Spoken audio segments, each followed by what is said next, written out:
শ্রমিক কাফেলার আজকের এই তফসিলুল কোরআন মাহফিলের সম্মানিত সভাপতি উপস্থিত আছেন আমাদের মাঝে, আমাদের এই গ্রামেরই কৃতি সন্তান, সাভারের মাননীয় সংসদ সদস্য আমাদের বড় ভাই ডক্টর মোহাম্মদ সালাউদ্দিন বাবু ভাই। উপস্থিত আছেন সম্মানিত ওলামা একরামগণ, আমার সফর সঙ্গী সহ ইউনিয়ন বিএনপির এবং অঙ্গ সংগঠনের নেতৃবৃন্দ, প্রিয় জিরাবো গ্রামবাসী, শ্রমিক ভাই বোনেরা এবং পর্দার আড়াল থেকে যে সকল মা বোন আমার বক্তব্য শুনছেন, আসসালামু আলাইকুম ওয়া রাহমাতুল্লাহি ওয়া বারাকাতুহু। আপনারা দীর্ঘক্ষণ বক্তব্য শুনেছেন, আমি খুব বেশি কথা বলবো না। আপনারা জানেন এই জিরাবো গ্রামের সন্তান আমি।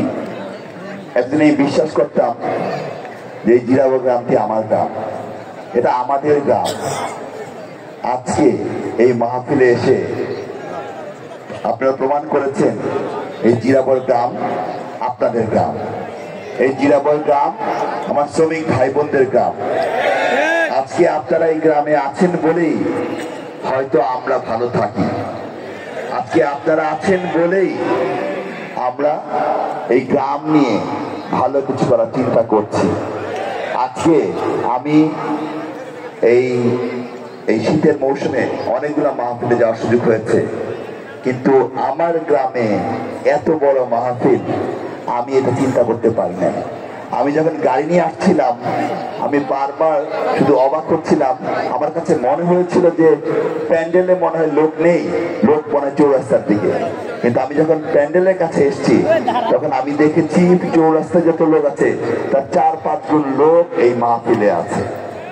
আপনাদের কাছে চিরকৃতজ্ঞ থাকি যে এরকম একটি মাহফিল যারা আয়োজন করেছে এবং বিভিন্ন সুবক্তা যারা বক্তব্য দিচ্ছেন, বিভিন্ন ওলামা একরামগণ, বাংলাদেশের যারা খ্যাতিমান ওলামা একরামগণ, তাদেরকে জিরাবর মাঠে এনে এই যে ইন্তেজাম কমিটি যে আয়োজন করেছেন তাদের কৃতজ্ঞতা জানাই।